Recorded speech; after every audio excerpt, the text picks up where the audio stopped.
Chris, time. Hey guys, if we can get seated, we're about to begin in 2 minutes. Get some food and some drinks and get seated, guys.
All right, guys.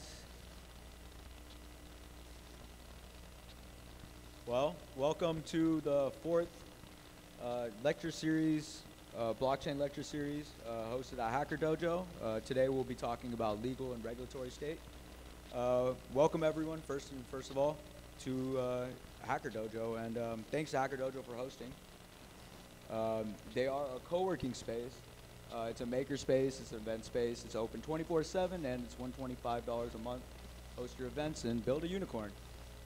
And the Den, so what we are, we offer programs, blockchain for business leaders, 2-day workshops, blockchain for developers, 14-week part-time career accelerator, as well as a data structures and algorithms 4-week class, Hyperledger for developers, 8-week part-time boot camp. Our instructor is over there, Goshik, if you guys have any questions regarding that. We work on projects and certification for each one of these classes. And after each class, we do have a postgraduate mentorship as well as career support through different lectures. We always try to include our alumni in every aspect with panels, discussions, and variety of other ways to get you guys involved. And at the end, we have a collab lab for our business leaders as well as our developers. They go into this collab lab and they build MVPs together, and I think that's a very fascinating aspect of our program. And we do have hiring partners, companies as well as recruiters, Aura, BlockHire, IntelliShare, and our new UCI extension. We will be teaching classes there in March. That's something we're pretty happy about. So, and for Tech Futures Group, we have our friend Edgar, and he will be speaking more on that. Hello, my name's Edgar. Not Jerry. Jerry couldn't be here today, but that's the director of the organization. And we are Tech Futures Group. We're a non-profit that offers 100% free business advice to tech companies and startups. It's 100% free. We take no equity. We take no cash. We're sponsored by the SBA, Small Business Administration, and the state of California. Companies that benefit from us the most are in this stage. You either have a product or in beta, proven business model, and your team built out, and you're in your seed stage of funding, and are looking for government grants. We don't offer any office space. We don't take cash or equity, like I mentioned. We don't provide workshops or any type of training. And once you're a client with Tech Futures Group, you're a client for as long as you're in business, so we never kick you out. All we are is just great business advisors. The way it works is we actually contract advisors' times to work with you and to help you with any business needs you may have. And these are sort of the areas that our advisors focus on: business strategy, IP, fundraising, manufacturing, go-to-market strategy, business development, and government grants. So this is how our organization is measured. Through capital infusion, how much money we help companies raise, jobs we help create, and revenue. The way it works is companies apply on our website. We then review the application, send it to a potential advisor, then the advisor brings in other advisors that kind of supplement their advice. So you're at the center of our services. These are our main advisors that come in to help you. And around them are specialty advisors like patent attorneys, manufacturing, financial modelists, and government grant specialists. So there's just some of our, I guess, economic impact of last year. Last year we helped about 37 clients raise $40 million, which we took nothing of. So yeah, I encourage you guys to apply. Check us out. I'll be there if you guys have any further questions. Thank you.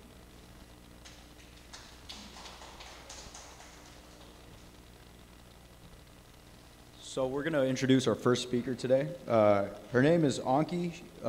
She's from Vanguardian Legal LLP. She serves the needs of blockchain and technology startups and a lawyer.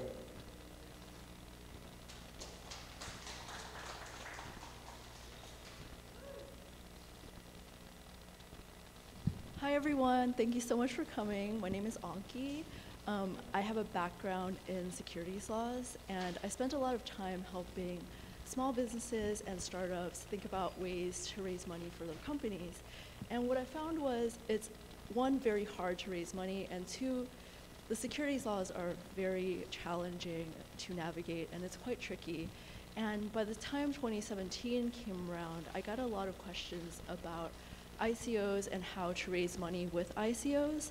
And what ICOs provide us with is a picture of how capital raising can be done. Today, I'm going to discuss how funding was done pre-ICO, introduce you to the SEC and securities laws, and I'm going to go through the history of ICO regulation. Before ICOs, companies were funded in a number of ways. You can get a bank loan, or you can bootstrap your company. That means you're using your own funds to fund your company. You can also ask friends and family for a loan, or you can sell shares to them, or you can ask VCs for money. Unless you're bootstrapping or getting a bank loan, you have to think about securities laws. And the laws that you use depend on who you're raising money from. There are different laws for rich people. We call those accredited investors. And there are different laws for not so rich people. The definition of an accredited investor is based solely on income and net worth. So if you make $200,000 a year as a single person, or if you make $300,000 a year as a married couple, you're considered an accredited investor. Or you can have $1 million in assets without counting your primary home. But if you're not rich enough, then you're considered a non-accredited investor, and there are different rules for that. And you also use different rules depending on the amount of money you raise, whether you want to advertise or not, whether you raise money in one state, or if you raise money in multiple states. And there are also rules for raising money outside of the United States. Venture capital is one of the most sought after sources of capital, and in order to get venture funding, you pitch to a venture capitalist, and he or she decides whether they'll give you money. And if they do, they take shares of your company, and they also try to gain control in other ways, for example, by voting in your affairs, or that they want to take one or more board seats. And the reason they do this is because a venture capitalist's job is to make their investors money. So they want your company to grow as quickly as possible so they can liquidate their investment. And what they're looking for generally is a 10 to 30 times return on their investment over a period of 7 to 10 years. But the problem with venture funding is that they only invest in high growth companies. So not everyone is suitable for venture capitalists. So that presents a dilemma. What if VCs won't invest in you? Your friends and family don't have any money. You can't get a loan. Loans actually aren't that easy to get. A lot of companies don't qualify for loans, and you don't have the resources or sophistication to navigate the securities laws. Congress saw this as an issue, so on April 5th, 2012, President Obama signed the Jobs Act into law. And as you may recall, during this time, our country was coming out of the recession, and the Jobs Act was meant to revitalize the American economy by making it easier for small and emerging businesses to raise money. And the Jobs Act did two things. One was that it increased the amount of money that companies can raise under certain rules. For example, there are two rules that allow you to raise money from both accredited and non-accredited investors. And under Rule 504, the cap was raised from 1 million to 5 million. And under Regulation A, the cap was raised from 5 million to 50 million. It also allowed crowdfunding over the internet for the very first time. And this is really the first time that companies could actually advertise over the internet. And it allowed accredited investor crowdfunding, and under those laws, you can advertise over the internet and raise an unlimited amount of money from accredited investors.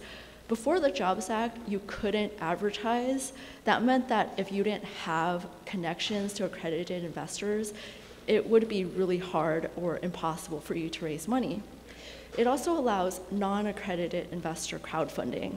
And this is crowdfunding done through a regulated website, either a broker-dealer's website or through a funding portal. And you can raise about $1 million using those rules. Even though laws were passed to make fundraising easier for companies, companies really weren't using these laws very much. And in fact, ICOs were really the first companies that fully embraced accredited investor crowdfunding. And when I talked to lawyers about using those new rules to raise money from accredited investors, initially a lot of people were hesitant to use those rules because they didn't know exactly what that required. So by 2017, companies were embracing the ICO. I wanted to show you this video. Because this really demonstrates how quickly ICOs grew from 2014 to 2018. I don't know.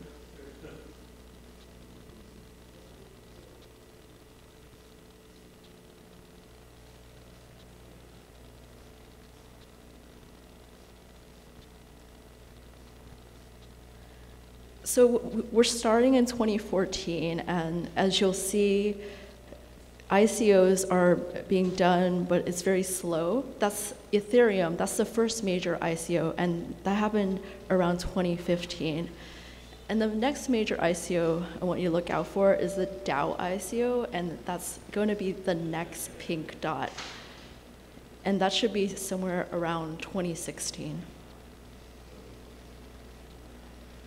Yeah, there's the DAO. And after the DAO ICO, things start to rapidly increase. And by the time you get to mid-2017, you can barely keep up with the pace of ICOs. This is when ICOs started getting really, really popular, and it really exploded.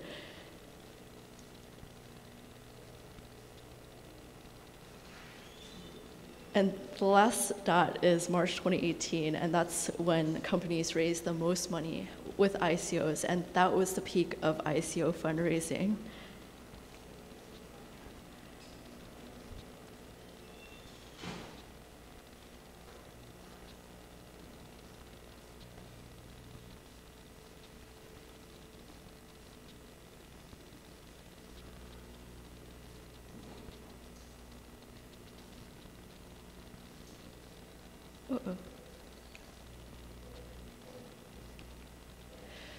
So as you can see from that video, ICOs really demonstrated the possibility of crowdfunding.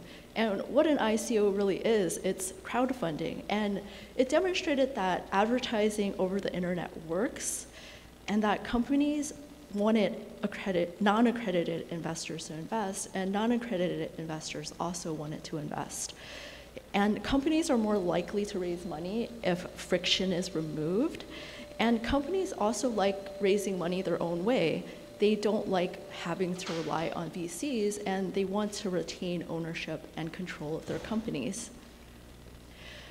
But because ICOs became so popular so fast, this is when the SEC started getting concerned. So what exactly is the SEC? The SEC stands for Securities and Exchange Commission, and according to them, their mission is to protect investors, and they do this by ensuring that companies disclose information so that investors know what they're investing in. To maintain fair, orderly, and efficient markets, that means they want fundraising to work well, and they also want to facilitate capital formation. This means the SEC wants you to raise money. To give you a quick review of how our government works, we have 3 branches of government. The legislative branch, that is the branch that makes the rules. The executive branch, that's the branch that enforces the rules, and the judicial branch, which interprets the rules. And the SEC is part of the executive branch, so that's our enforcement arm. The SEC was not always in existence, and it was created because of the Great Depression. Before the Great Depression, securities were only regulated on the state level, but because United States citizens lost so much money investing in companies they didn't know about and investing in markets they didn't know about, Congress decided to step in and create the securities laws, and they created the SEC in 1934 in order to enforce the securities laws. This was meant to restore public confidence in the markets and ensure investors receive adequate information so that they can make an informed decision. Under the securities laws, if you're offering or selling a security, you have to either register with the SEC or qualify for an exemption.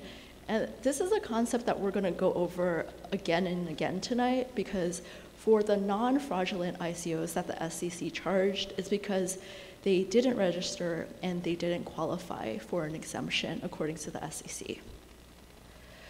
So what is registration? You register with the SEC when you do a public offering. That's what you do when you have an IPO. What you do is you file a form called a Form S-1, and according to the SEC, this requires 671 hours of time, and it costs about $1 million, and probably a lot more than 1 million. I think 1 million is probably on the lower end. And because it's so expensive for companies to register, what startups do is they use an exemption. And one of the most popular exemptions is under Regulation D. And this is the exemption that allows companies to raise money from accredited investors, and it's an unlimited amount of money. And to do a Reg D offering, you have to file a Form D. The SEC says it takes 4 hours, but I think more realistically, it takes more like half an hour to an hour at most. And you have to disclose material information to your investors, but this is a lot lower in cost. It's about $15,000 to $20,000, but sometimes it can be a lot lower than that even. So what exactly are securities? The definition of a security is defined in the Securities Act of 1933 and the Exchange Act of 1934. And if you just read this definition, it's really not clear exactly what a security is. So some of these terms are defined in case law. And the term I want to focus on today is investment contract. And the reason for this is because this is a test that the SEC has used over and over again to determine whether certain ICOs and tokens are securities under the securities laws. The definition of an investment contract was defined in a Supreme Court case over 70 years ago. There was a company called the Howey Company that sold orange groves and management contracts in order to raise money. And they told prospective buyers that we'll sell you these plots of land with orange groves, and we'll also sell you a management contract. And the profits that we make from managing this land we'll give to you. And Howey said, we're not selling securities, we're only selling orange groves. But the SEC disagreed, and the SEC sued them. And the Supreme Court also disagreed. And they created this test to determine whether there is an investment contract. And if you meet all 4 prongs of this test, then you're considered selling an investment contract, and you have to comply with the securities laws. And the 4 prongs are you have to invest money in a common enterprise, and you have to reasonably expect profits from the efforts of others. And if you pass this test, you again have to register or qualify for an exemption. Like I mentioned earlier, the SEC didn't say anything about ICOs until 2017, and this led to a lot of companies to think that because they were doing ICOs, the securities laws didn't apply to them. But in 2017, this changed, and the SEC clearly stated that if you're doing an ICO, the securities laws do apply to you. In August of 2017, the SEC released the Dow report, and this is probably the most important report that the SEC has ever released about ICOs, and it's pretty comprehensive. What did the SEC do in the Dow report? It investigated the Dow because it wanted to learn about ICOs. The Dow ICO was done by a German company called Schlock.it, and they raised $150 million through a decentralized autonomous organization called the Dow. And they were selling Dow tokens in exchange for Ether. These funds were pooled to invest in projects. If you held Dow tokens, you could vote on what projects you wanted to invest in, and you were also entitled to receive dividends. After the Dow ICO, these tokens were placed on exchanges, and buyers could exchange these tokens for crypto or for cash. The Dow ICO passes the Howey test. There was an investment of money because purchasers gave Ether in exchange for Dow tokens, and it wasn't a common enterprise because money from these purchasers were pooled to invest in new projects. And there was an expectation of profits because if you had a Dow token, you can receive dividends by virtue of holding on to those tokens. And these profits were from the efforts of others because even though you could vote on these projects, it was really the founders of the DAO that could choose which projects to invest in, and they also managed the token holders and forums, and they were the ones that ultimately had the power to make the project successful. Just because you held DAO tokens didn't mean you had any power to affect the success or failure of the DAO project. In December 2017, the SEC went after a company named Munchee, and this was the first time the SEC went after a non-fraudulent ICO. The SEC had gone after ICOs before Munchee, but all of these ICOs had committed fraud, but Munchee didn't commit any fraud. And the concept of security tokens was addressed in the case against Munchee. Munchee had a Munchee app, and they wanted to raise money selling utility tokens that were meant to buy advertising and food on the Munchee app. But instead of marketing their tokens to consumers, they marketed their ICO to investors. And they told people that they would attract users to their platform, burn tokens to increase the value of the tokens, and that they would put these tokens on a secondary exchange. And despite the fact they were selling a utility token, there was actually no utility at the time the tokens were sold. And even if they did have a utility, this alone isn't enough. It's a facts and circumstances analysis. So for example, if they had sold a utility token, but they were still marketing their ICO the way that they did, they would still be in violation of the securities laws. Munchee, like the DAO, also passes the Howey test. There's an investment of money because Mun tokens were exchanged for money, either cash, Bitcoin, or Ether. There's a common enterprise. The SEC doesn't explain why. They just assume that there is one. But I think there's a common enterprise because this money was used so that Munchee could build out their ecosystem. And there was an expectation of profits because Munchee advertised how they would make the tokens more valuable. And they posted videos where people promoted their ICO, claiming the price of the tokens would increase. And this was from the efforts of Munchee because Munchee stated that they would get users, burn tokens, and put these tokens on a secondary exchange. Like in the DAO case, simply holding Munchee tokens wouldn't have allowed you to put these efforts into the Munchee enterprise to make it successful. Munchee wasn't penalized by the SEC. They stopped their ICO immediately after the SEC contacted them, so they weren't fined. But in 2018, this completely changes, and the SEC decides that they were going to clean up the ICO space. In 2018, the SEC started issuing warnings and subpoenas. You guys might be familiar with this person on the slide. His name is Jay Clayton. He is the chairman of the SEC. And he said every ICO he's seen is a security, and if you're a security, you have to comply with the securities laws. And simply calling a token a utility token doesn't exempt it from the securities laws. This is based on a facts and circumstances analysis. The SEC at this time also subpoenaed at least 80 firms and companies. By 2018, it was clear that no ICO is safe.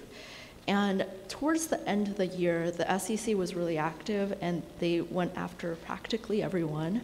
In November, they went after companies doing ICOs, they went after an exchange, they went after influencers, and by December 2018, they also went after a crypto investment fund. And they also spoke out against airdrops and bounty programs. Paragon and Airfox are two companies that did non-fraudulent ICOs. And the interesting thing is they did their ICOs around the same time as Munchee. And they also had similar advertising as Munchee. And because of that, they also passed the Howey test. And like the other non-fraudulent ICO, they were charged with offering and selling securities without registering or qualifying for an exemption. And they decided to settle with the SEC. And as part of their settlement, they had to pay a fine of $250,000. They had to offer their investors their money back plus interest. And they also had to register with the SEC. In this case, the SEC said that this offered a path forward for non-fraudulent ICOs, and this meant offering investors a refund plus interest and registering with the SEC. It's unclear whether you also have to pay a fine, but if you're registering, then the SEC will probably find out that you're doing an ICO and they may fine you at that point. I don't know. The SEC also went after influencers in 2018.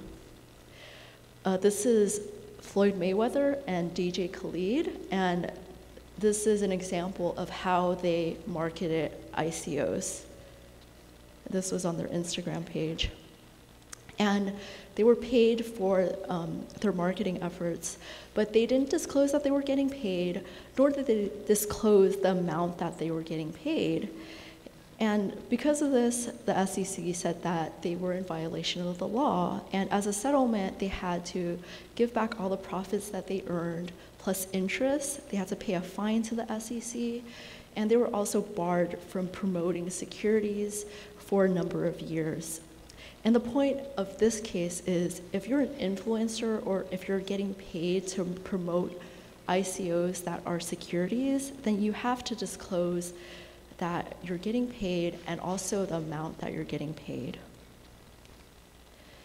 The SEC also went after an exchange, and this exchange is called EtherDelta. It was a decentralized ERC20 token exchange, and because at least some of these tokens are considered securities, this exchange had to register or operate under an exemption.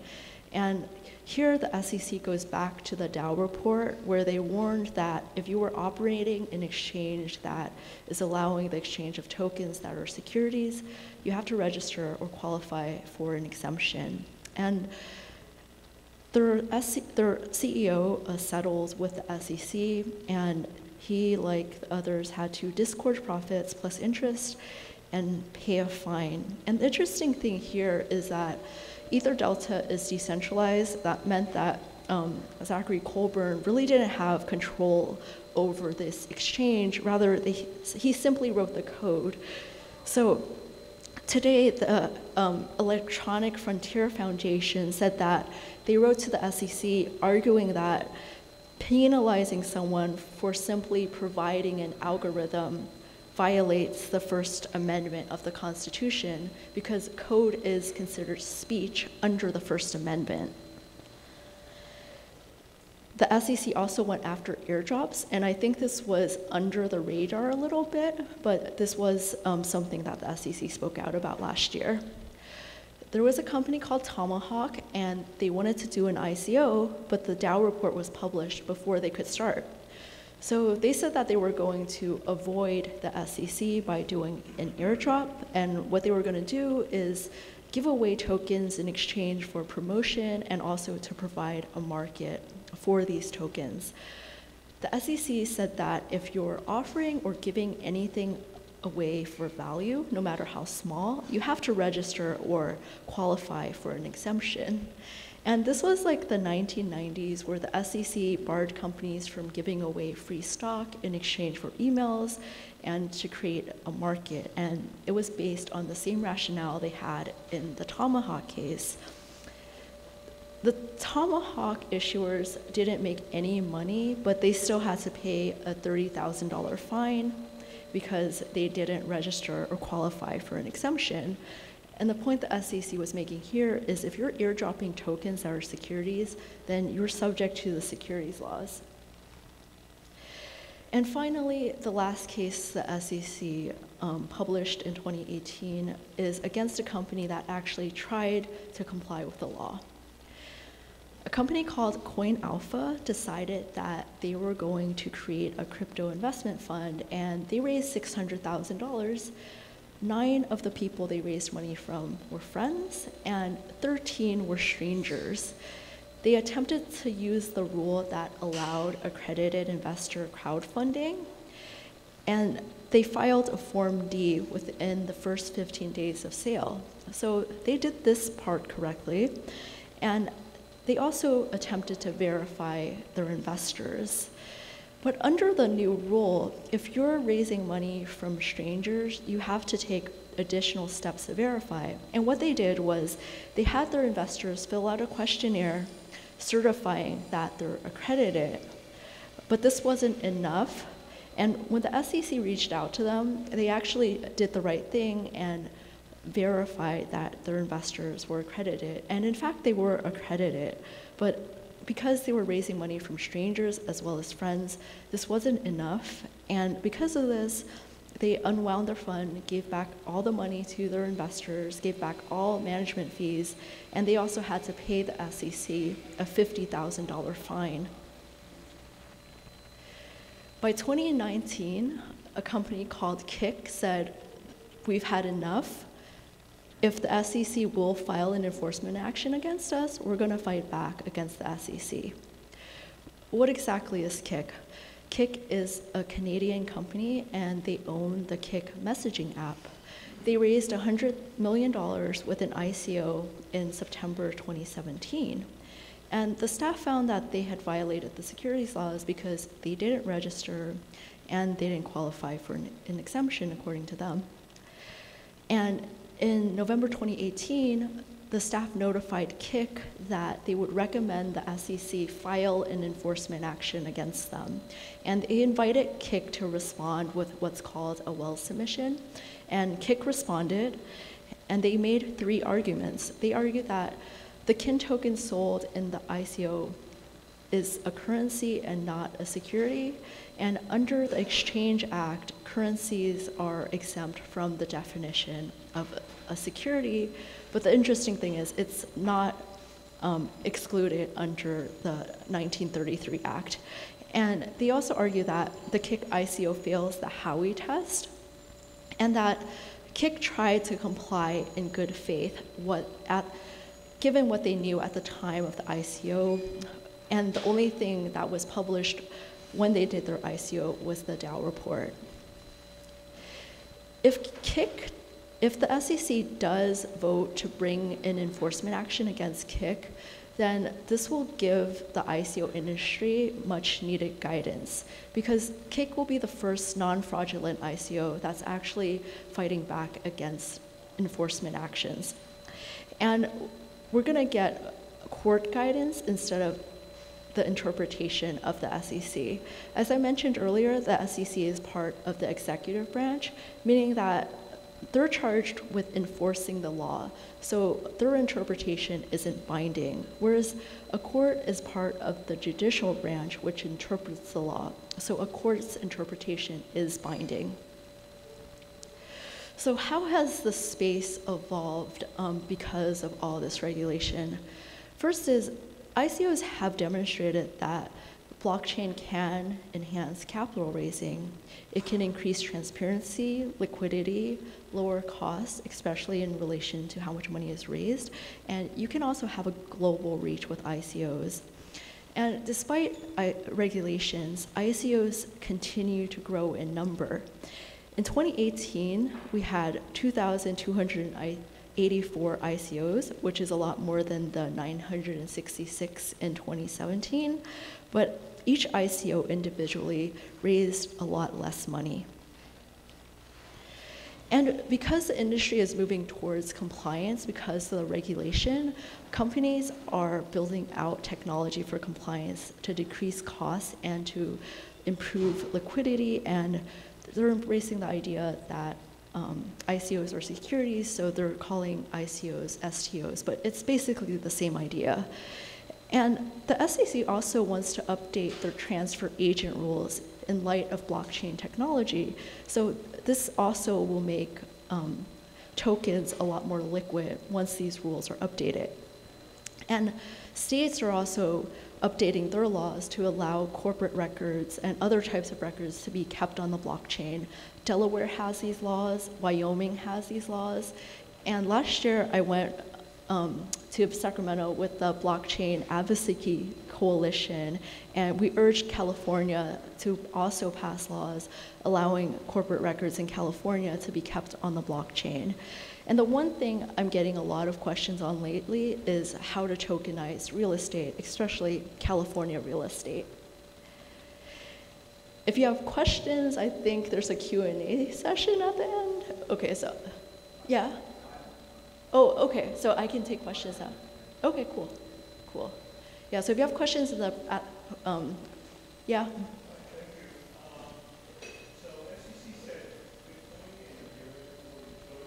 Yes.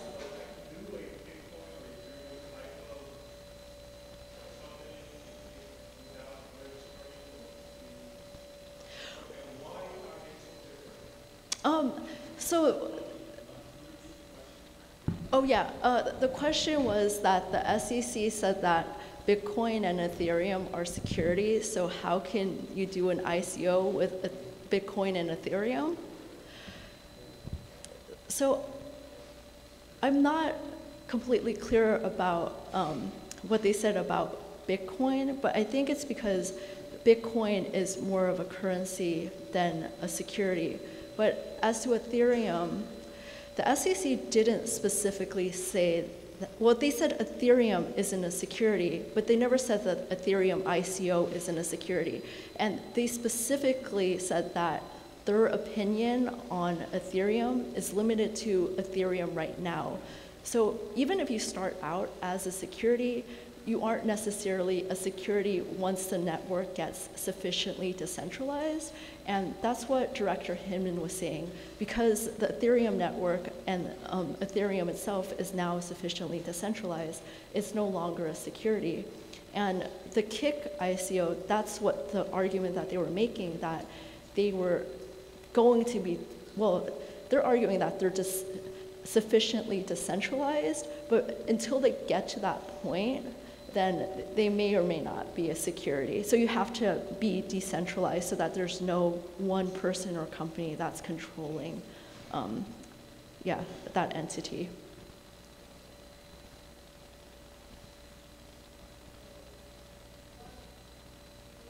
Anything else?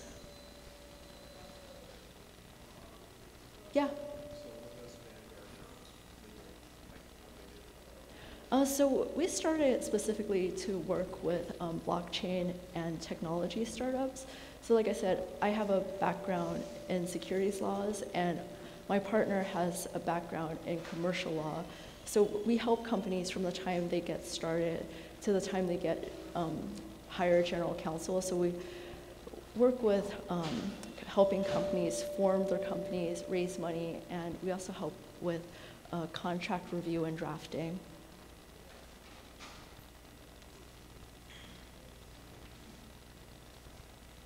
Yeah. What is it about something becoming decentralized that makes it not secure anymore? Is it that it no longer passes Howey test somehow, or is it some other? Yeah, I think it's just I think that's part of it, that it no longer passes the Howey test, because if there isn't one person controlling the success or failure of the enterprise, then it can't be from the efforts of someone else. Yeah. That's a pretty subjective sort of thing, right? They have to draw the line as far as Right, yeah, it's really subjective, and it's really based on facts and circumstances, and like I said, only the SEC has spoken out about what's considered security based on their interpretation, and we don't have a court's point of view on what a security is. A timeline.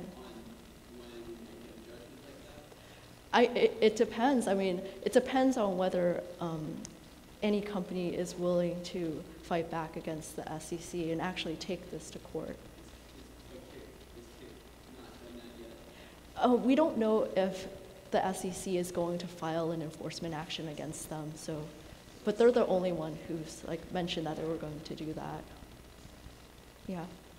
Does someone say directly to the SEC and ask for a definition of sufficiently decentralized? No, we haven't written to the SEC about that, and I'm not aware of anyone who has written to the SEC about that. But if you do contact the SEC, they may give you guidance on it.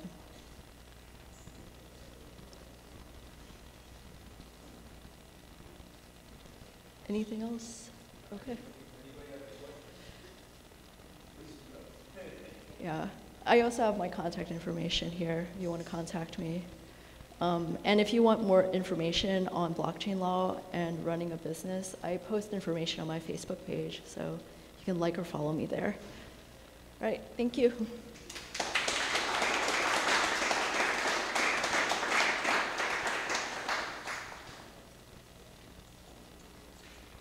Well, thank you, Onki.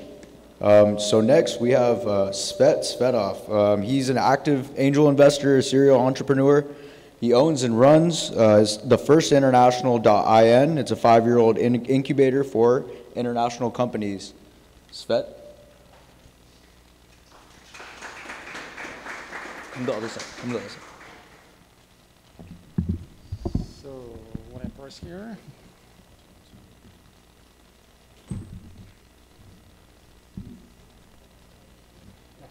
okay.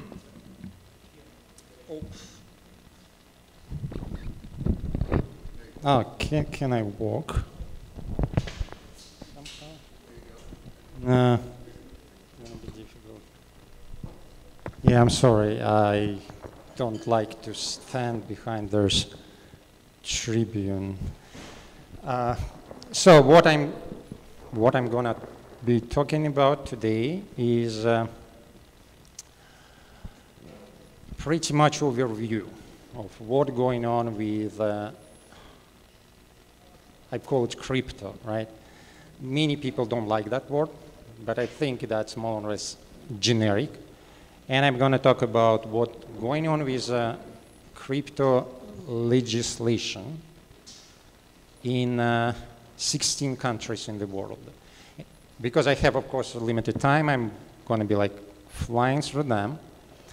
And if you want me to stop and have more detailed question about that, please feel free. And by the way, if you wanted to interrupt me, also do that. So let me begin. So there are 193 countries. Sorry, that's a mistake. And 20 of them constitute 90% of global world product and 80% of trade. You know that. So here's the countries. Today we're going to be talking about all of them except European Union, United Kingdom, United States, and Russia. Because each of those countries, that's a separate topic, and because probably most of you already heard about that. So let's start. And by the way, yes, source of my information, I've been pretty much traveling most of my life, and I've been in about like 50 countries. And I also write I can say like analytical reviews about each and every country in the world, and you can find it in different sources. And I will put the source on top. So I'm not going to be getting to too much details again, unless you ask me questions. So first, Argentina. Yeah, and here's the thing. I'm getting like putting my estimation of what's going on. So overall, I think that in Argentina, legal climate, so in Argentina, cryptocurrency and ICO legal, but when I say legal, it doesn't mean, say, legal tender. So everybody knows the difference, right? Meaning legal, you are not going against the law, doing something with your cryptocurrencies, and I'll explain later. And in a bracket, I've been positive, it's outlook. So what I'm thinking is like, now it's a situation like that, so what's going to be in the future? So what's going on is in Argentina. In all the country, situation is practically, financial market is regulated by more or less two major, well, sometimes three institutions. So first is, of course, the central bank. And the second is what we in America call Securities and Exchange Commission, and analog in Argentina is Financial Information Unit, or maybe it is the two agencies in other countries. So in this presentation, I'm going to talk about two of those bodies. So in Argentina, Central Bank of Republic of Argentina issued a warning about cryptocurrency, which means basically nothing. So they don't regulate. They just saying, okay, crypto is bad, don't touch it. Argentinian Financial Information Unit did the same. And the financial authorities, including, for example, tax authorities, they actually don't put too much emphasis on that, which of course doesn't mean that they do not look at that at all, but it means that probably because of most of their efforts now going to the regulating the crisis in this country, they do not persecute actively. So next we have Australia. So probably heard about Australia because I wouldn't say that their legal climate is against crypto, of course, but I would say that they're more or less harsh. Many companies are leaving Australia, but still you can do the business here. You can found the company, but as soon as you open an account in bank, you have to be subject to the very strict QIC, even more stringent than here in the States. And then most of the bank will follow your accounts, will ask you questions, and maybe you're even gonna have an interview. However, I think that in Australia, outlook is marginally positive. And yeah, here's the thing. You can get this up to 7 years if you are on the wrong side of the law. That's why I think Australia is moving a little bit in the wrong direction from my point of view, but still you can do business here. So Brazil. Probably you know that Brazil is a country of crisis. Political crisis, not so much economical crisis, but again, when I look through most of the countries in the world, there is this parallelism between how much, in how bad shape is economy and how stringent in regulation in the single market. So as soon as the country got into trouble, financial authority don't have a time for this. So probably because bureaucrats, they have something else to do, and they do not, maybe they don't have enough budget, or they simply don't want to irritate the population, so they usually don't touch crypto too much, although they of course can issue a lot of announcements, a lot of PR actions. So basically that's what's happening in Argentina, in Brazil. So as I said, it's legal and the outlook is positive. One of the law which is now regulates the monetary transactions of law in Argentina is a 2013 law. And basically all of the cryptocurrencies and all of the DSL companies who issue currencies, they are treated under that law. And this law is does not disallow cryptocurrencies. It means that you basically can do that. But of course, still to register the company, to have a bank, you have to go through this queue, know your customer procedure. So Canada. Canada is pretty much the source of all ICO. First ICO was done by Vitalik, he's a Canadian. And traditionally, Canadian laws was on the mild side. So of course it's legal, but in the past 2 years, legislation become more stringent.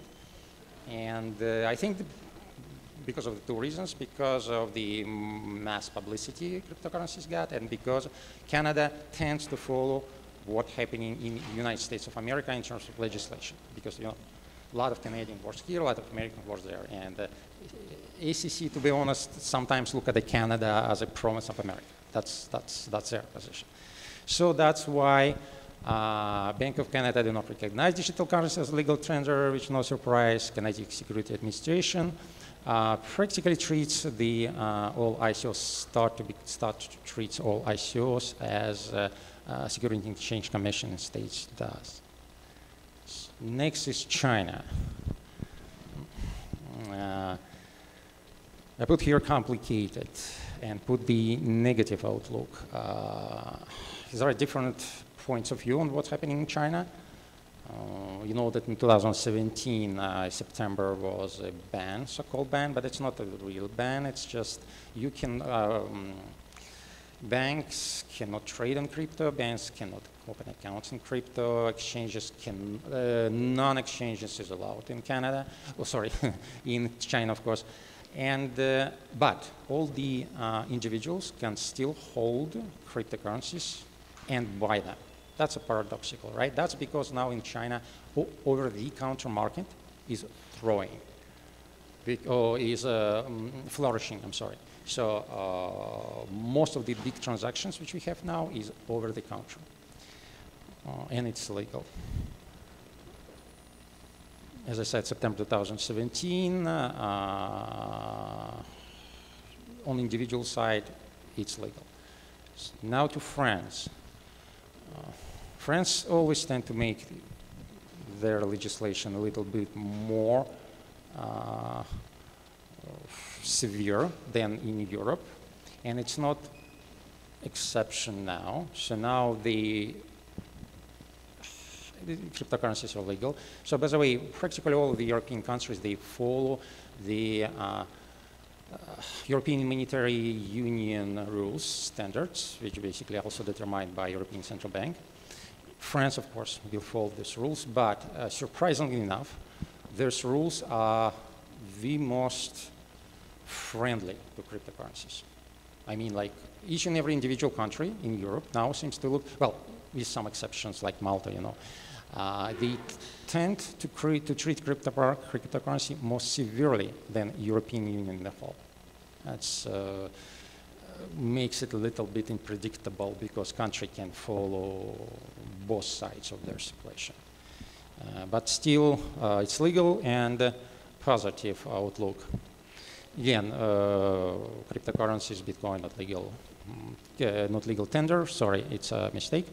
And the Autorité du Marché Financier, or AMF, SEC,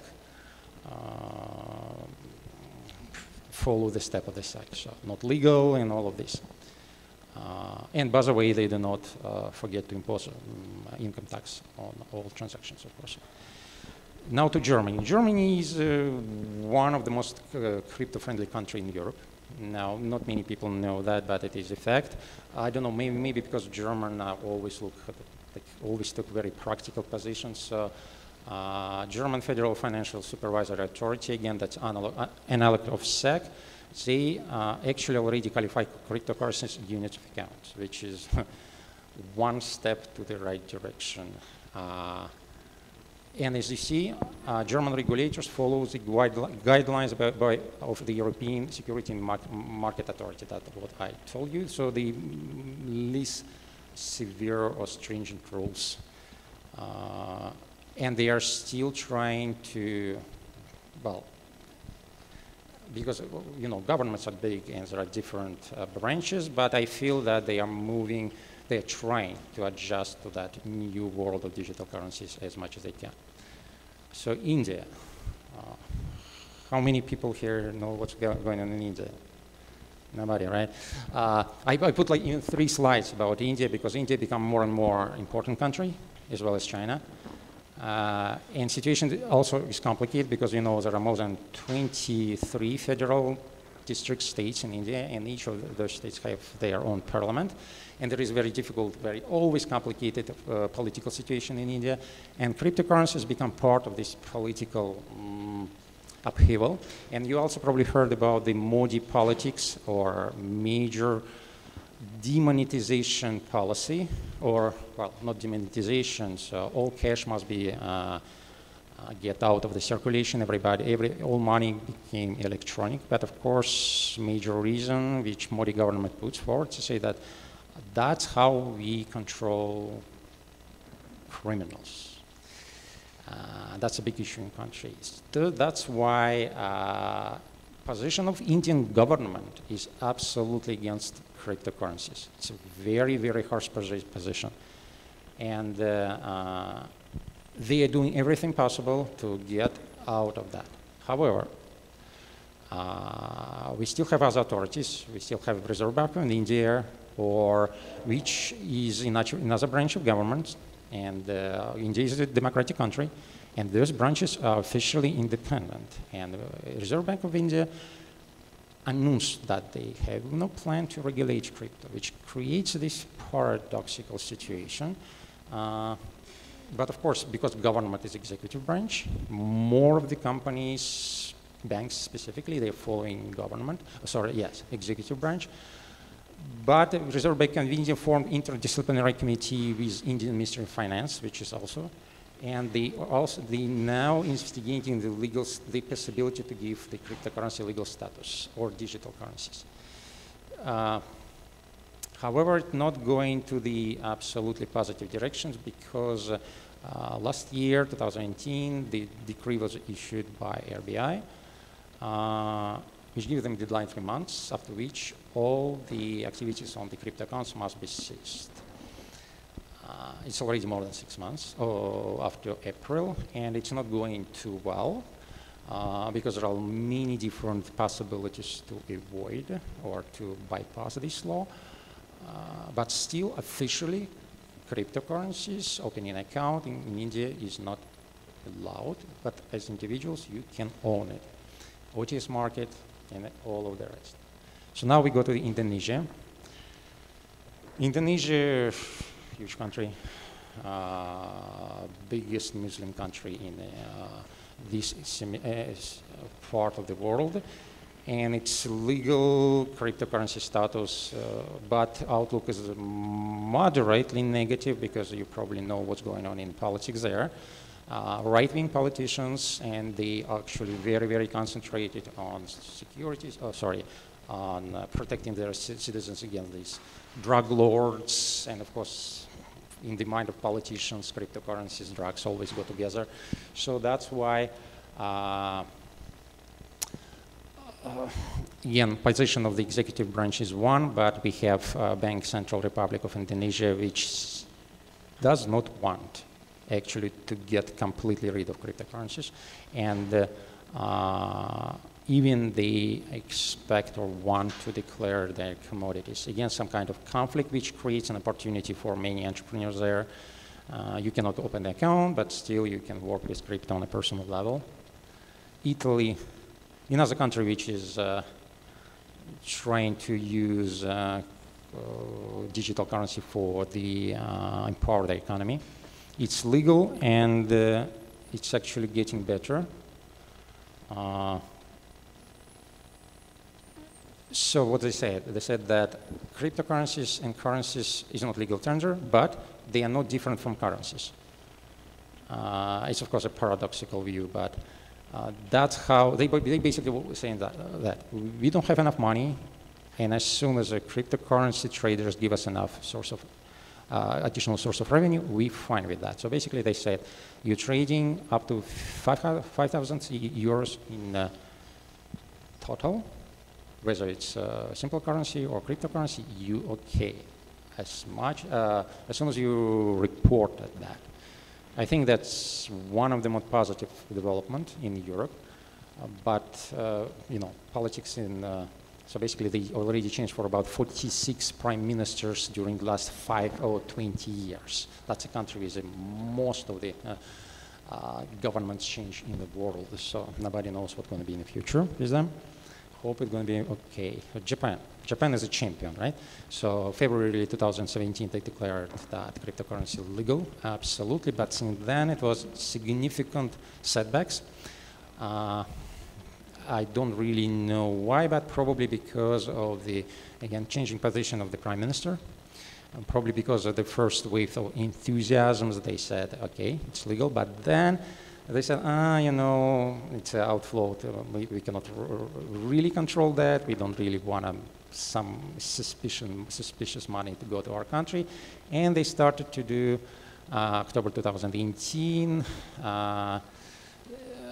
They made that's a classical Japanese step. When Japan want to slow something down, they usually make something like self-regulated agencies, because self-regulated agencies in Japan doesn't have any power. So now it's like okay, we'll see what happens.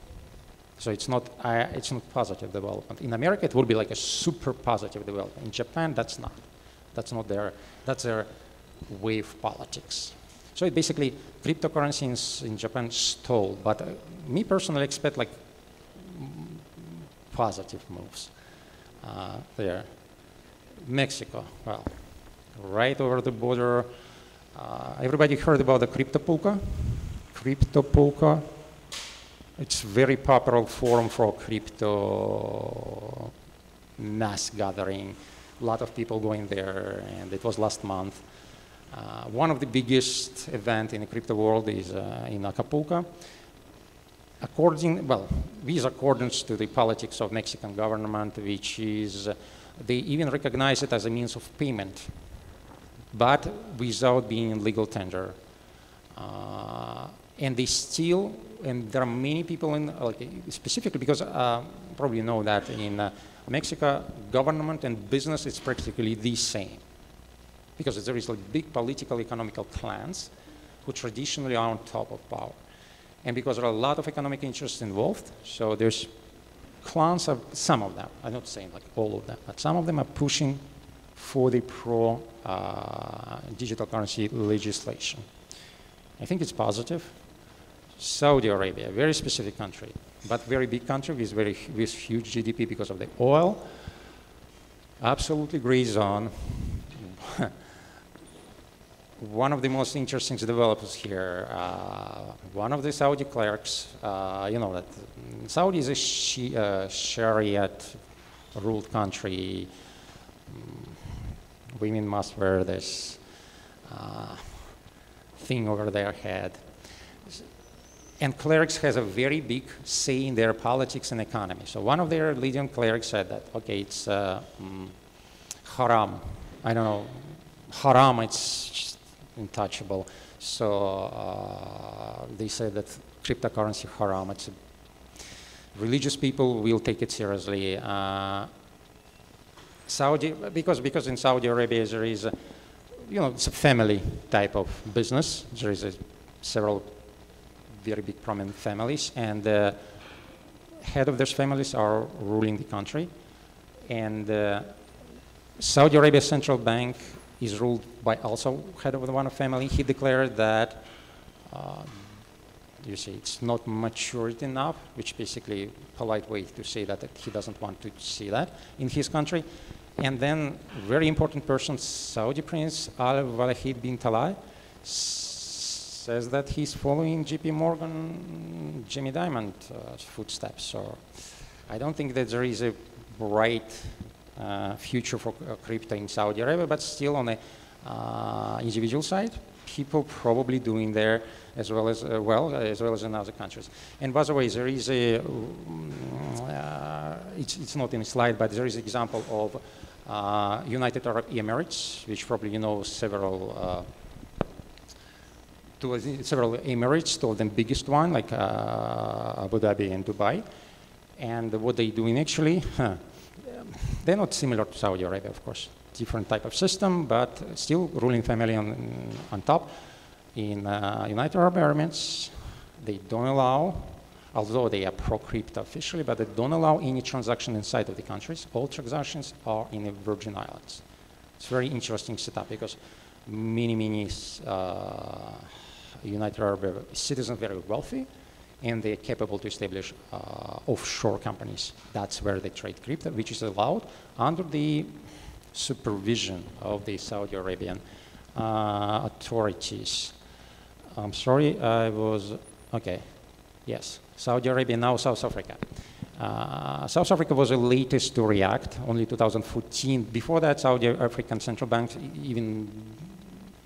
I actually checked all the websites of all the central banks in the world, and those guys, they reacted to Bitcoin the last in the world officially. The last bank who reacted was central bank of the biggest, second biggest African country. In 2014, they issued this regular directive which says that crypto is not good. But today, they are actually declared that they want to issue the national currency in digital form by themselves. So kind of slow to get into the game, but very, very fast to get the sense of that game. South Korea, another big country, which is important in crypto trading. You probably know that in 2017, more than 40% of all the crypto hype was from that country. Saudi Korea is famous for supporting innovations. And if you go there, you see in all places you can actually pay for these cryptocurrencies. That's not all places, but many places accept cryptocurrencies. And they used to be very, very optimistic, very supportive. Now they are kind of taking an opposite turn. And specifically after 2017 hype, they banned ICO. Since then, they kind of slowed down their repression against crypto, but I haven't heard anything positive there. There is no commissions, there is no bills in parliament, so they maybe, as Japanese, try to stall it, see what happened, then entertain something. I still expect positive development there anyway. So Turkey, that's the last one.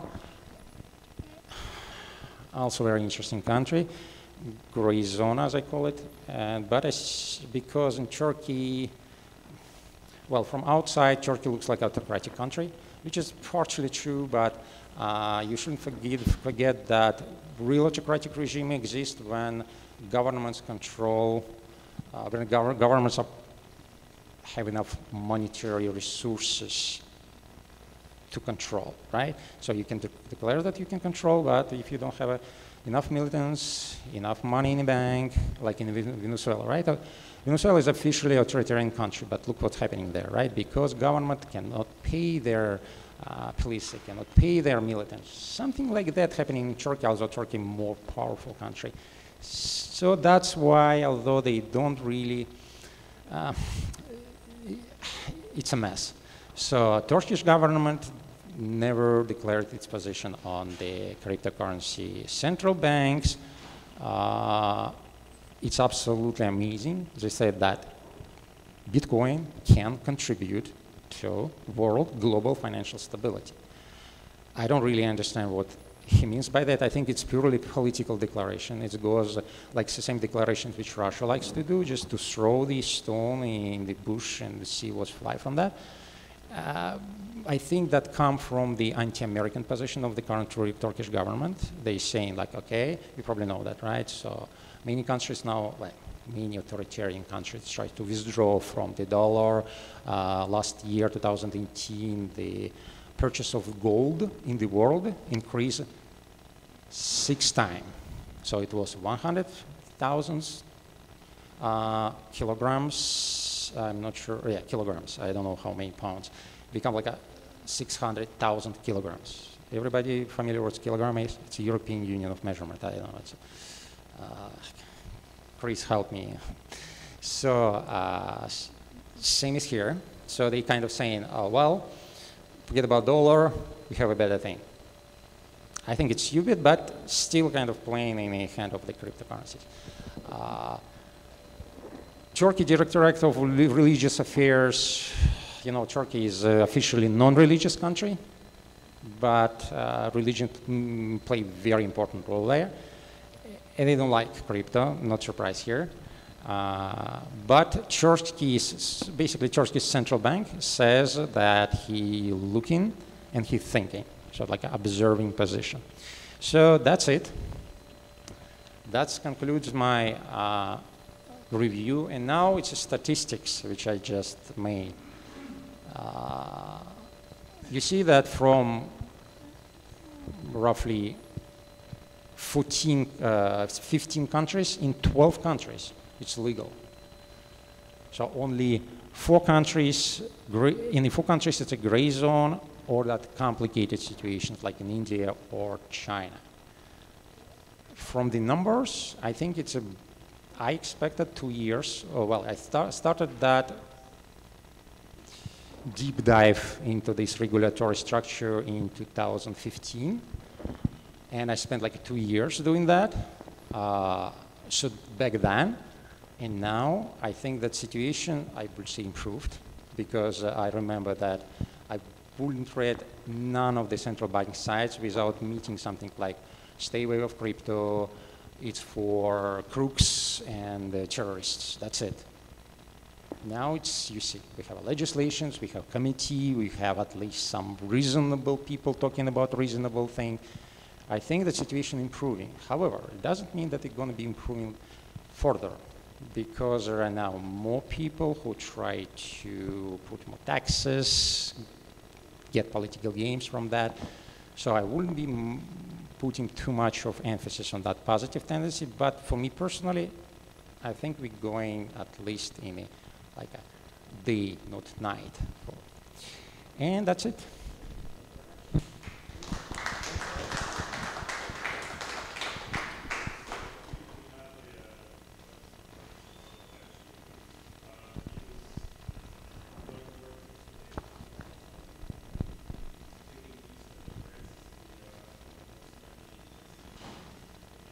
Okay. No, I said least.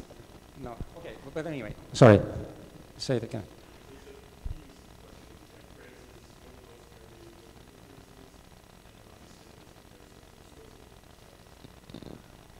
Did I say that France is one of the most friendly places? I said that, right? Oh, that was my bad. I thought that I said that France actually more stringent than European Union. That's what I said. I said that European Union, because you know, European Union, that's a union of many countries, and they have their Brussels government, which is basically has nothing to do with French government. So Brussels government has a more progressive stance on crypto than French government. That was what I saying. Moreover, I said, as I remember, that French government took the least friendly position toward crypto, one of the most strict position on crypto in whole of the Europe. So I am apologize to our viewer. I wouldn't deny that I can say something of that sort sometimes, yes. With regard to France again, you mentioned that they made crypto illegal. It's not a legal currency there, but yet they were taxing on the profits.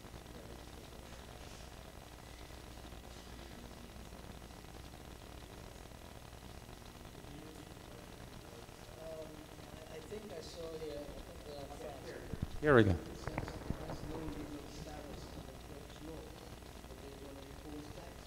Yeah. Here's the interesting thing, because in all, say it again.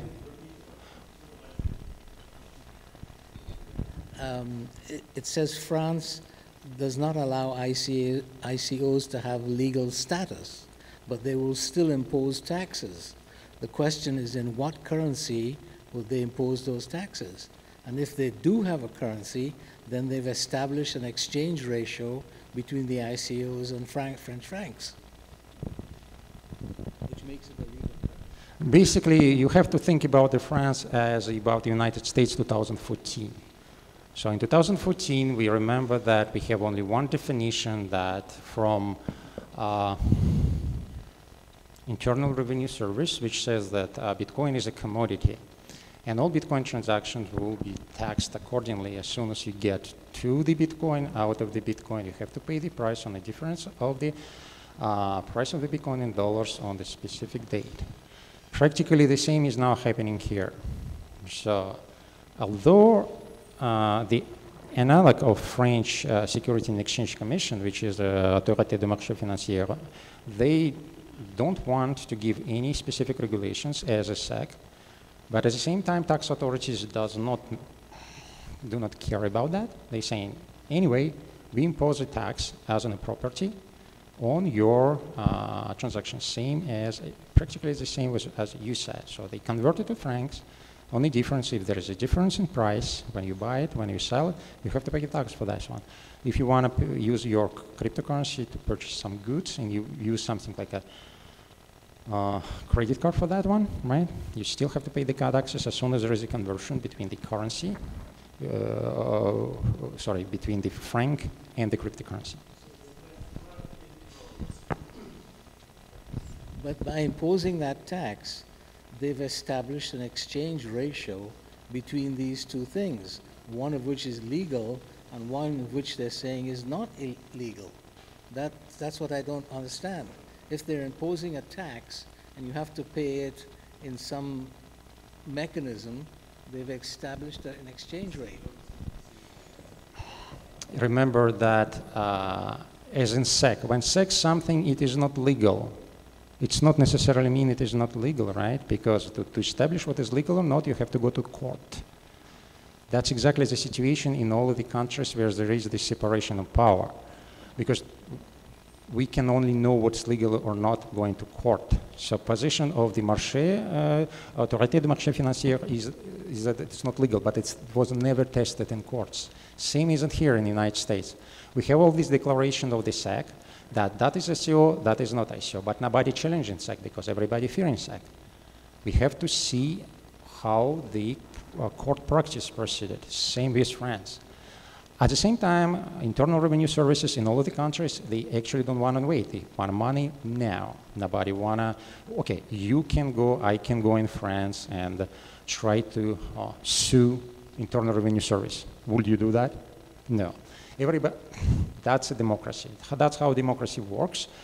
Whether it's good or not, everybody has to decide for itself, but you can sue the revenue authority in France and say, okay, here's one decision, here's another decision, please accept me for the taxes. Nobody doing that, I don't know why. I think because same reason is in the States.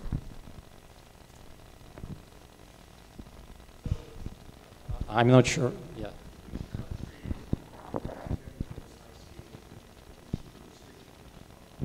It's a very good question. Which country has more ICOs?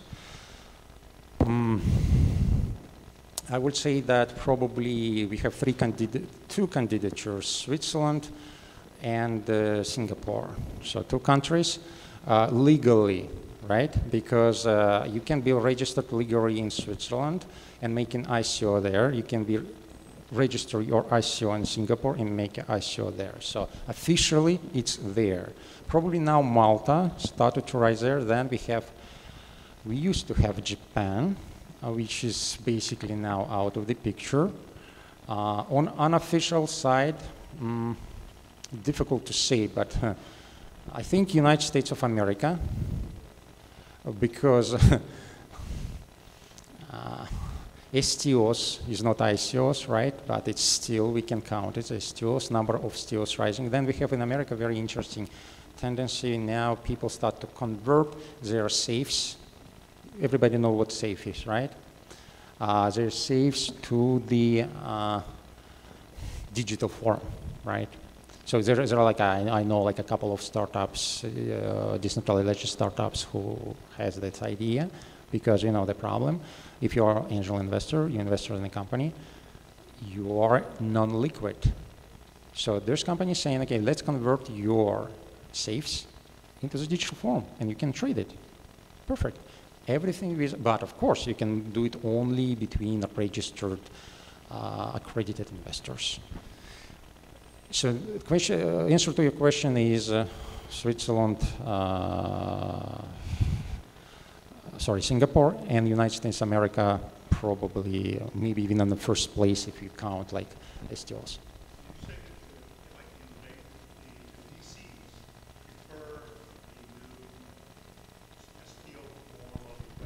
Okay, about VCs. I try to follow the statistics which I can find, and it's for about like this. Now we have for about like 490 funds who invest in crypto. For about 10% is closed, and all of them are investing in ICOs. That's a crypto fund. In a total number of the VC funds, if you take like all of them, probably it's about like 3,000-4,000 in plus minus 40%. It's a huge number. Invest in ICOs or in STOs. More questions? Okay, thank you.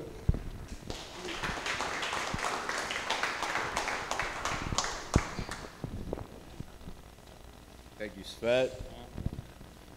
Well, that concludes our part 4 of our lecture series, Legal and Regulatory. Next week, we'll be having Blockchain and AI. I want to thank Onki Kwan and Svet Sedov for speaking. And if you guys have any questions, please come talk to us. Today, we would love to offer anyone who was here a discount code for our upcoming Saturday boot camp. It's a 2-day boot camp. Business professionals, welcome. So, and also, if you guys want to, please maybe help put some chairs back. If not, all good. Have some beers, have some pizza. There you go. Thank you.